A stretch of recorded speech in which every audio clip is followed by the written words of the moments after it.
नुसरत साहब, जरा आपसे आगाज करना चाहूंगा। ये जो हमारे दोस्त फवाद चौधरी साहब इकट्ठे हुए, खड़े थे बाहर, उन्होंने कहा हम शाह महमूद कुरैशी साहब से मिले, और जैसे ही ये प्रेस कॉन्फ्रेंस हुई तरदीदें आना शुरू हो गई। हो भी सकता है कि उनको फौरी तौर पर इमरान खान साहब की जानिब से इंस्ट्रक्शन दी गई हो कि फौरी तौर पर ऐसी किसी भी एफर्ट को थॉट करो और इसको खत्म करो, इससे पहले कि ये कोई रियलिटी के करीब जाना शुरू हो, तो इसको बिल्कुल बताएं कि आपका किसी से कोई ताल्लुक नहीं है। आपकी खिदमत में एक बात अर्ज करूंगा। सारी जिंदगी जो है इस धंधे की नजर करने के बाद जो दो चार बातें सीखी हैं, मेरा अपना ख्याल है कि फवाद चौधरी साहब का वो स्टेटस और मर्तबा नहीं है कि ये आगे बात को बढ़ा सकें।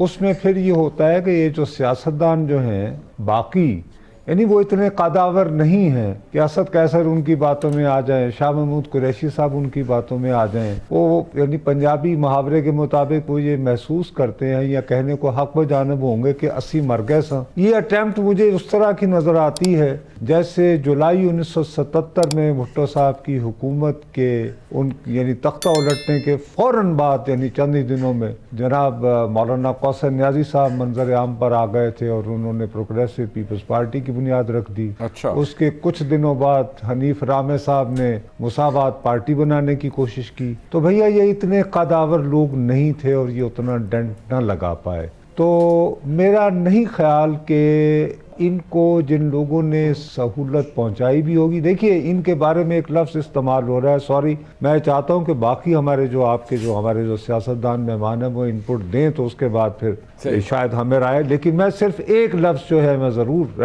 एक मैं डिमेंशन आपको ज़रूर मैं अर्ज़ करना चाहूँगा। एक सहाफ़ी के तौर पर हम सहाफ़ी बार बार कल से दुहाई मचाए चले जा रहे हैं कि एक नई किंग्स पार्टी बनने को है। मैं ये जानना चाहूंगा इन दोनों सियासतदानों से कि भाई वो किंग कौन है जो ये पार्टी बना रहा है। वाह। मेरा नहीं ख्याल कि शहबाज शरीफ या बिलावल भुट्टो जरदारी इतने दीवाने हो गए हैं कि वो अपने मुकाबले पे एक जमात खड़ी करेंगे। भाई अगर पीटीआई टूट रही है तो उस तोड़ फोड़ का फायदा जो है वो या शहबाज शरीफ या आबिद शेर अली की पार्टी उठाएगी या आगा साहब की पार्टी उठाएगी, ये किसी और की झोली में क्यों डालेंगे? ये भी बात थी। तो अगर ये बेचारे किंग भी नहीं रहे तो खाली शक्ल दिखाने जोगे रह गए हैं, तो मुझे तो कल सियासत का तालिब होते हुए फिर तो मैं शहबाज शरीफ से जो का मैं इस्तीफा जो है वो मैं इंतजार करूंगा। वो सोच रहे होंगे शहबाज साहब के वसल का दिन और इतना मुख्तसर दिन गिने जाते थे इस दिन के लिए कि जी मुझे जलील करवाने ही लाए थे। वैसे नुसरत साहब, आज आपने देखा होगा कि बहुत सारे रहनुमा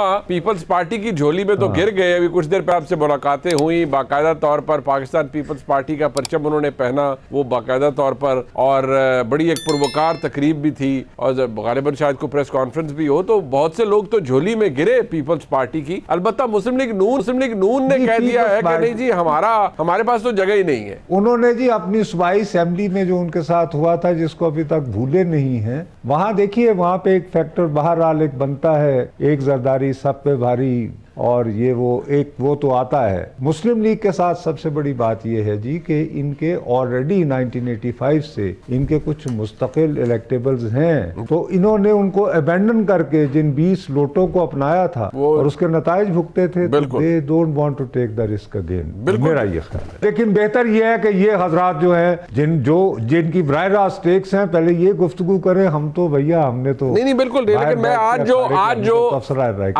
मैं इसमें मैं आपको इंस्टिंक्टिवली ये बात कह सकता हूं कि बाज़ औक़ात ये होता है कि वो जो है ना मुनीर नियाजी का कुछ मैनू मरन का शौक भी सी, तो कुछ लोग होते हैं वो जरूरत से ज्यादा सियाने होते हैं। अच्छा। कहता जी मैं गेम लगाता हूँ जरा थापड़ाते रखो, तो वो बैकफायर कर जाती है। मतलब जैसे कि यानी कि मौलाना कौसर नियाजी साहब मरहूम की मैं बात कर रहा हूँ ना, उन्होंने फौरन ही जंप लगाया और फिर लोग कहते थे बड़े खतीब हैं जी, बड़े ये वो इधर उधर, तो पता नहीं। और उनके बारे में 60 से ये तासुर था कि उन लोगों के भी बहुत करीब होते हैं जो हमारे यहाँ हुकूमतें बनाते हैं, जब उन्होंने मौलाना मौदूदी से अलग हुए थे। तो जावेद साहब, ये अब जाहिर बात है एक जमाने में बड़ा जरदारी साहब ने भी ये देखा, मियां नवाज शरीफ साहब ने भी देखा, हुकूमतें बनी गिरी, हुकूमतों के दौरान बड़ा कुछ किया गया। बट यहाँ पर अब सिचुएशन थोड़ी सी मुख्तलिफ है। मुझे जरा करेक्ट भी कीजिएगा अगर मैं फैक्चुअली कोई बात गलत हो, लेकिन मैं सिर्फ ये आपसे पूछना चाहूंगा कि आज के हालात के अंदर और पीपल्स पाकिस्तान तहरीक इंसाफ के हालात को देखते हुए माइनस इमरान खान पाकिस्तान तहरीक इंसाफ की क्या एग्जिस्टेंस है, और ये जो भी कोशिश की जाएगी कि लोग लेके बेशक तरीन साहब की सरबराही में लोगों को इकट्ठा किया जाए या किसी और लीडर की सरबराही में इकट्ठा किया जाए, उसकी वैलिडिटी कोई होगी, उसकी एक्सेप्टेंस होगी वोटर के अंदर, या महज वो इलेक्टेबल्स तक ही रहेगी कि इलेक्टेबल जीत जाएगा, बाकी किसी के ऊपर कोई इन्फ्लुएंस नहीं होगा किसी? सर, इलेक्टेबल को भी जीतने की दो सूरतें हैं। या तो वो जो मेरा तजुर्बा है बता रहा है वो इंडिपेंडेंट की सूरत खड़ा हो, या अगर पीटीआई पर पाबंदी नहीं लगती, खान साहब नाअहल नहीं होते, जो मैं आगा साहब की तरह मैं नहीं चाहूँगा। लेकिन इसके साथ ही हमें ये बात भी तस्लीम कर लेनी चाहिए कि हमारे यहाँ जो सबसे ताकतवर इदारा है वो 9 मई को 9/11 की तरह ले रहा है। बिल्कुल। तो उसकी अपनी रिपरकशंस होती हैं।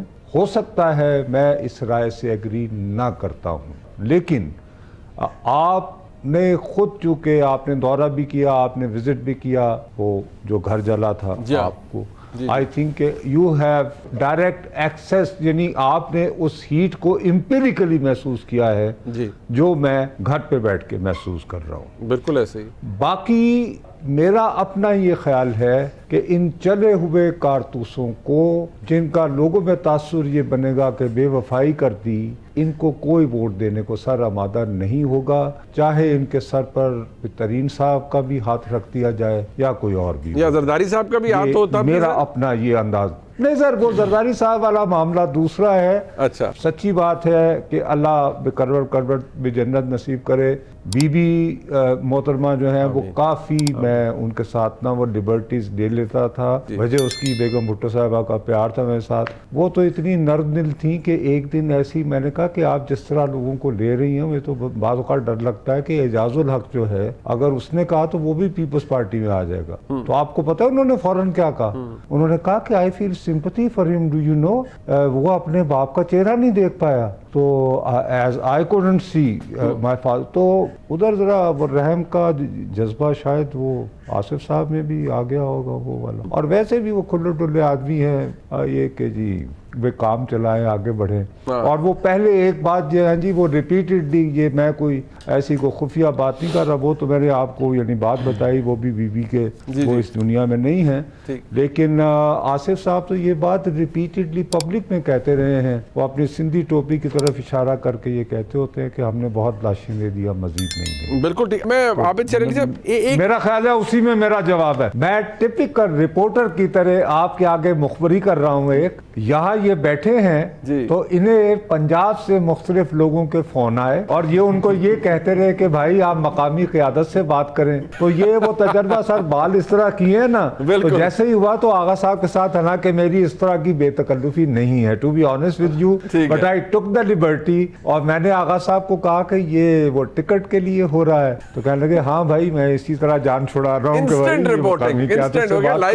अगर ये 1-2 दिन ये भाईजान मैंने लाइव आपको दे दिया है, बीपर दे दिया है, इसको इस प्रोग्राम का भी